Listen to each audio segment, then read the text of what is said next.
Today we're making Sriracha, a chili-based condiment known for its tangy, spicy and slightly sweet flavor. Despite its popularity in Vietnamese restaurants in America, the sauce actually came from and it's named after the coastal city of Sriracha in Thailand. And today we go traditional to the best of our abilities, starting with the chilies. Like many Thai recipes, we use a combination of the spur chilies, which provides the color, the sweetness and mild spiciness, and the bird's eye chili, which packs the punch.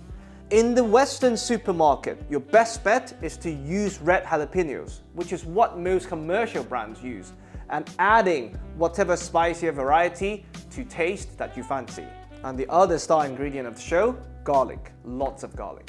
Now, we've prepared the chilies, and like almost all my recipes, I like to remove the seeds even though it's not authentic and I promise to go traditional. Mainly because they bring the spiciness but not much flavor. So, if you have a higher tolerance, use more chilies. Spicy. And we slice them to help them get started. Perfect. Same with the garlic. Because they'll go through the fermentation, there's no need to remove the core. Now, let's make a paste. Of course, if I were doing this in batches, I would use a food processor. But besides trying to look authentic on camera, the grinding motion of the pestle mortar actually brings something to the table because it ruptures the cell walls in a much more bruising manner, unlike a sharp blade. And this really brings out the flavors from the chilies, from the garlic. So if time permits, even if you're using a food processor, pound them and bruise them slightly before adding this to the processor to finish them off. And don't worry too much about texture if you're doing this by hand, because this will go through another round in the blender after the fermentation. And to help them get started, we're gonna add salt as we go. In total, you want to use 3% salt of the weight of the combined chili and garlic mix. The salt not only seasons the whole paste, but it draws out the moisture from them, and that's why we're not adding water throughout the process.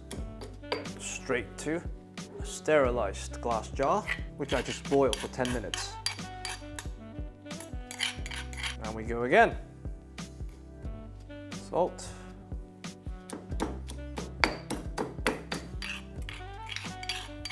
And for the last round of pounding, we throw in some palm sugar, which is what they use in Thailand, and they do need either shaving or pounding or cutting. So we're hitting two birds with one stone.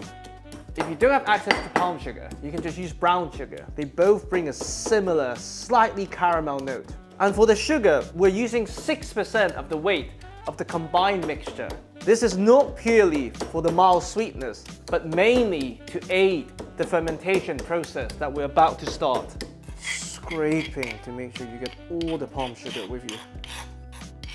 You want to push everything down to remove any potential air pockets. And to make life easier for us, some ceramic weights. Now, fermentation is such a complicated subject that is way above my pay grade.